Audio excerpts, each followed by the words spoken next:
Well, the rubber's about to meet the road. The Kenai River is breathtaking. These mountains are awe-inspiring. And I'm here with my friend Mark, as I've mentioned, and his niece, Dawn. Dawn, you're going to be seen in this a little bit. This is Dawn. She's a patient woman, Mark tells me, and that's good. Anyhow, the rain's not falling. The weather's great. Here we go. So Mark is going to answer a couple questions. And believe me, I've got questions. So I have to assume you do too. So Mark, this is the mid Kenai or upper Kenai or what? This is the upper Kenai. This is Kenai Lake back here. Okay. And this is the headwater of the Kenai River right here. Okay, and what kind of fish are out there right now? And what are we hoping to do? Right now we're hoping to pick up silvers, but there's tons of trout and dollies up in here too. And we're using what kind of equipment? It depends what we're fishing for and what part of the river we're on. Okay. We'll probably, for silvers, we'll probably try to start out with some spinners, and then maybe find us a hole and anchor up and drop maybe like a wiggle ward or some type of lure that they'll hit. Okay. Just get it in front of their nose. And it's not raining and it's not cold and the wind's not blowing. It's a beautiful morning. It's a beautiful morning in Alaska. Yeah. First fish of the day. Mark's got a red that hit, I think, a worm. The reds have been rolling and splashing out here all morning. We're trying for silver, but he's got a fish, and that counts. First fish of the day, spawned out red, right? He's gonna spawn soon. Okay. Is that a male? Is that a buck or a... That's correct, yep. Yeah. So I'm not sure if I'm getting this in the field of view or not, but I got to bank that dime bright female silver on a fly rod. How about that? Awesome. Just awesome.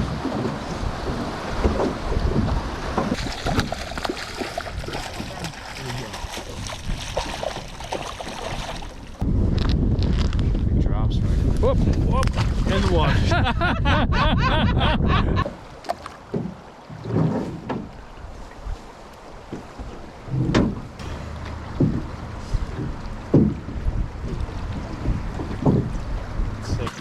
I'd call him, he's about a 24. He's about a 24. He's about a 24. That's a summer steelhead. Well, that's the end of day one. We got the boat to the bank in the trailer. Matt is all pro. He's an all pro river guide, and we had a great day. Now, this is all the salmon meat we came home with. That was at 1 silver. The limit is 1 silver per person per day. We accidentally got a couple of reds to the bank. The season on reds is closed. We were not trying for them, they just ended up on the hook. There was zillions of them out there. And then we got into the trout. Mark, have you ever seen trout fishing like that? Well, in my 66 years, that is the most outstanding day of trout fishing I've ever had in my life. Yeah. I couldn't capture it on the camera, and when I tried to film him, you know, fighting some of those big ones, it didn't show up. I'm sorry. But we had big trout going everywhere. We had, I don't know, I'm gonna make this up and say 5 or 6 in the 18-inch range and 3 or 4 or 5 in the 22 to 24-inch range, and broke off a couple that were bigger. Dolly Vardens. It was a great day, yes? It was a great day.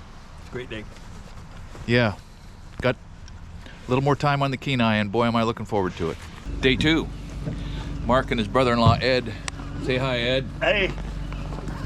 We're down on the lower Kenai. Ed's got a nice little boat here at the slip. This is one of his boats. And we're gonna go out into the lower river and see if we can catch some silvers out there. It's cleared up, weather looks good. I don't know how Mark arranged the weather for me, but he did a fine job and I appreciate it.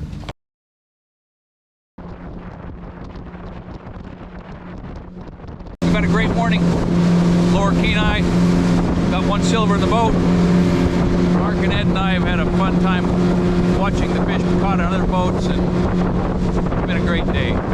Mark has taken me to the end of the road going south out of Anchorage in Homer, Alaska. And Homer, Alaska is a spot where the Rocky Mountain equivalent meets the sea.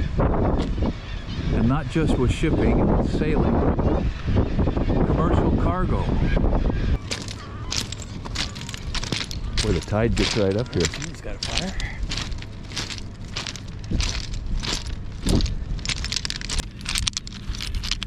That's a skipper. Look at that. shot along one little bit of a small boat harbor here. Pretty incredible.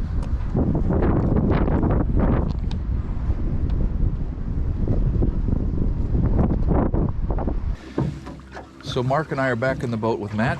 Say good morning, Matt. Good morning. You don't have to. On Ski Lac Lake, day 3 of fishing on the Kenai. I just can't believe it. It is clear, it is crisp, nearly freezing. Look at that sunrise. Just look at it. We haven't seen any animals to speak of yet, but we have seen fish, and that's what we're here for. Day 3 of fishing was the first day without a salmon. But boy, we just turned our hat around, went back upstream and started drifting single beads, salmon egg representations, down through the channel just like we did on day 1, and just really slayed the Dolly Varden and rainbow. When I say slay, that's metaphorically speaking, because it's all catch and release, and that's why they get big here. But we had several 18 inchers, maybe a 20, and a double handful of 16 inchers into or alongside the boat. It was magic. Looking forward to tomorrow. So not only did my old friend Mark roll out the red carpet for me up here, but he intruded on his niece and her husband. Don and Aaron Reynolds opened up their home to us so we could stay down in this part of Alaska. You saw Don fishing with us. Say hi, Don. Hi. So here's what I want to point out. These people, it's an outdoorsman and an outdoors woman living in Alaska, and you can see by their living room that they've had some adventures, right? I mean, there are bear hides and bear skulls and goats. They are part of this land. They catch fish and they care for the environment and they work hard, and they're just what you think an Alaskan ought to be.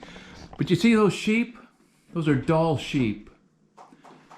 And there's a story that I want to tell you about this ram and this ram that I don't think you'll ever hear a story like this anywhere else. Well, it's the last morning on the Kenai and it's raining, which is appropriate. I should have already gotten wet and haven't. We've got a new man at the helm of the boat. We've put in here before, and it's going to be a great, great day, even if it's a little wet.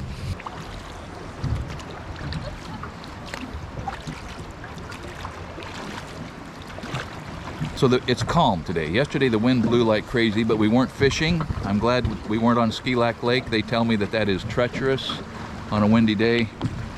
But just look at this river. Not a piece of litter.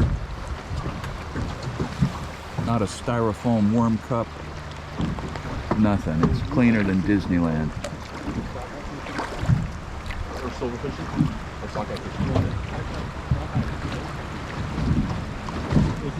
Let me show you this. I hope you can see these reds down here. When you're on the boat floating down this side of the island, you're just floating over shoals of these things.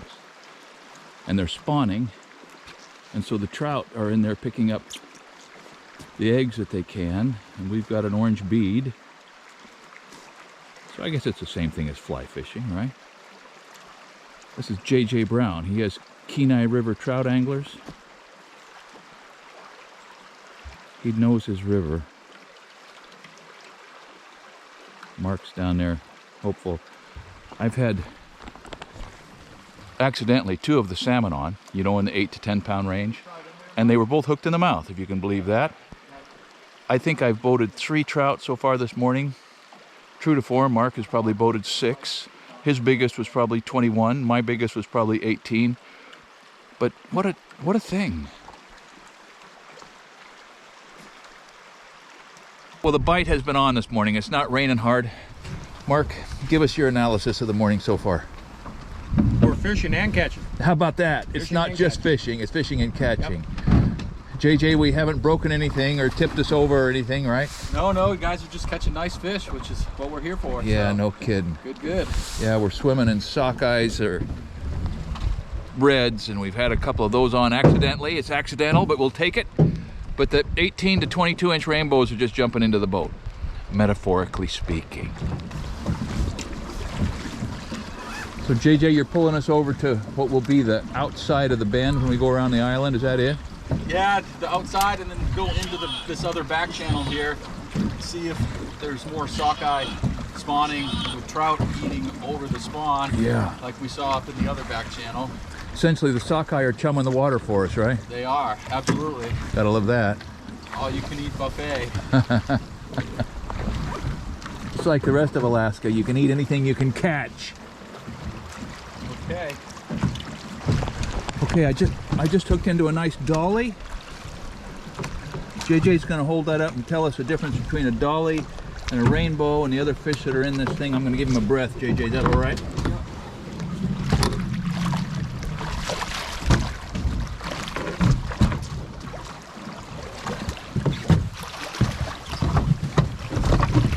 All right. So now while JJ's unhooking that, tell us what the deal is with Dolly Varden. Arctic char. Oh, this is hooked in the gill here. They are in the char family. Okay, no rainbow, just spots. Pink spots. They've got a lot bigger fins. They're like a brook trout. Okay, all right. Oversized brook trout. Okay, okay. You're pointed over at me. You were. That's blue. Silver. Sockeye came along.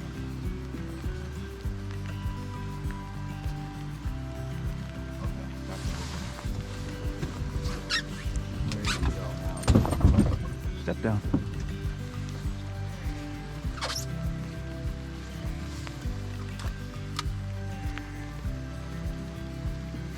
Mark's got a good one. A 22-inch hog.